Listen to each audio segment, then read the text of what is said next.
السلام علیکم ناظرین، قومی اسمبلی نے صحابہ کرام کی توہین پر سزاؤں میں اضافے کے بل کی منظوری دے دی ہے۔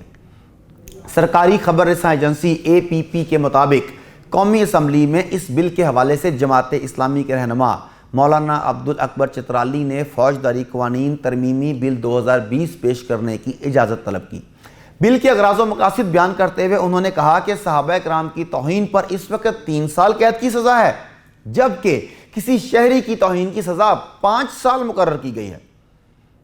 لہٰذا اس بل کی بدولت صحابہ کرام کی توہین کی سزا میں اضافہ ہو سکے گا۔ وفاقی وزیر قانون نے بل کی مخالفت نہیں کی، جس کے بعد انہوں نے ایوان میں بل پیش کیا اور ایوان نے بل کی شکوار منظوری دے دی۔ قومی اسمبلی میں ناموس صحابہ کرام بل کے حوالے سے بات کرتے ہوئے مولانا عبدالاکبر چترالی نے کہا کہ آج قومی اسمبلی سے ناموس صحابہ بل منظور ہوا، جس پر ڈپٹی اسپیکر اور پورا ہاؤس مبارکباد کا مستحق ہے۔ پہلے سے موجود سزاؤں کے مطابق کوئی شخص یا آدمی کسی کی توہین کرے تو اس کی سزا 5 سال قید، اور اگر کسی صحابہ کرام کی توہین کرے تو اس کی سزا 3 سال تھی۔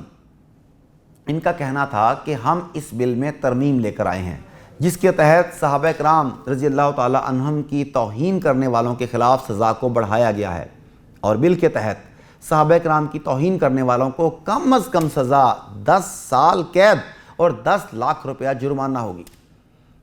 انہوں نے کہا اس بات کا تعین کیا جائے گا کہ توہین کرنے والے نے کون سے الفاظ استعمال کیے ہیں۔ الفاظ شدید توہین کے زمرے میں آئے تو سزا عمر قید ہونی چاہیے، لیکن کم از کم سزا 10 سال ہونی چاہیے۔ مجموعہ فوجداری قانون کے سیکشن 298A میں 4 مختلف ترامیم کر دی گئیں، جن کے تحت اب توہین صحابہ و اہل بیت اور توہین امہات المومنین کرنے والے کی سزا 3 سال اور جرمانہ کی بجائے کم از کم 10 سال اور زیادہ سے زیادہ عمر قید ہوگی۔ البتہ نئے قانون میں جرمانہ 10 لاکھ تجویز کیا گیا تھا، جسے منظور نہیں کیا گیا۔ اب توہین صحابہ و اہل بیت العظام اور توہین امہات المومنین کی سزا جرمانے کے بغیر 10 سال سے عمر قید تک ہوگی، اور اس کا تعین ڈسٹرکٹ اینڈ سیشن جج کرے گا کہ توہین کس شدت سے کی گئی ہے۔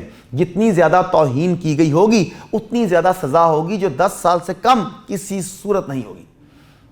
مقدمہ ڈسٹرکٹ اینڈ سیشن جج کے پاس چلے گا اور یہ جرم ناقابل ضمانت ہوگا۔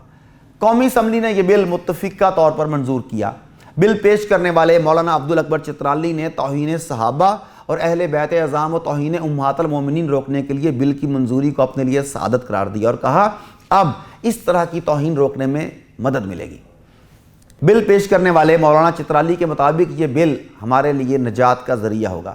ناظرین، اللہ تعالیٰ ہمارے حکمرانوں کو بل کے عملاً نفاذ کی بھی توفیق دے، اور ہم جماعت اسلامی کے نقابر کو مبارکباد بھی پیش کرتے ہیں۔ آج کے لیے اتنا ہی، اللہ نگہبان۔